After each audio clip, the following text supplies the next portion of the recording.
પાટણ જિલ્લાના એફપીએસ સંચાલકો દ્વારા આજરોજ કલેક્ટરશ્રીને વેદનપત્ર આપવામાં આવ્યું હતું,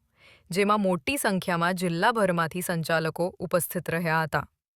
આગામી દિવસોમાં તેમના પડતર પ્રશ્નોનું નિરાકરણ નહીં આવે તો ઉચ્ચ કક્ષાએ રજૂઆત કરવામાં આવશે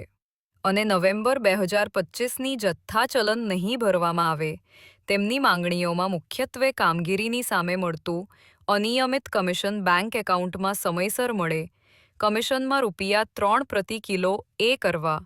ગુણવત્તા અને સ્ટોક બાબતે તકેદારી સમિતિના સભ્યોના બાયોમેટ્રિક વેરિફિકેશન લેવાનો પરિપત્ર રદ કરવો, ડીલરોની હયાતીમાં વારસાઈ કરવાની જોગવાઈ,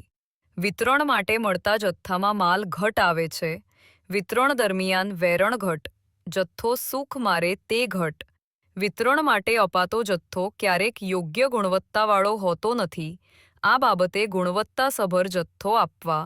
મેન્યુઅલ રેકોર્ડ રજિસ્ટર ફરજિયાત રાખવાના બદલે મરજિયાત રાખવા અંગે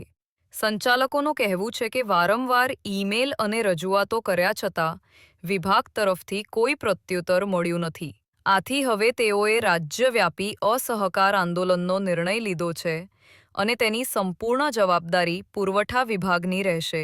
તેવું સ્પષ્ટ ચેતવણી આપી છે. જિલ્લાના તમામ વ્યાજબી ભાવ દુકાનદાર એસોસિએશન 1 નવેમ્બરથી અમારી 1 થી 20 માગણીઓ હોય, જ્યાં સુધી અમારી માગણીઓ સરકાર સંતોષશે નહીં ત્યાં સુધી અમે ચલણ જનરેટ કરવાના નથી કે ચલણના પૈસા ભરવાના નથી કે ગોડાઉનનો માલ ઉતારવાના નથી કે અમે વિતરણ કરવાના નથી. અમારી ઘટ, અમારું કમિશન, ખોટા પરિપત્રો જ્યાં સુધી અમારી માગણીઓ સંતોષાશે,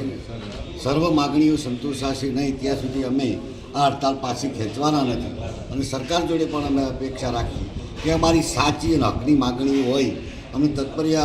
માગણી અમારી સરકાર સ્વીકારે એવી પણ અમે આશા રાખીએ.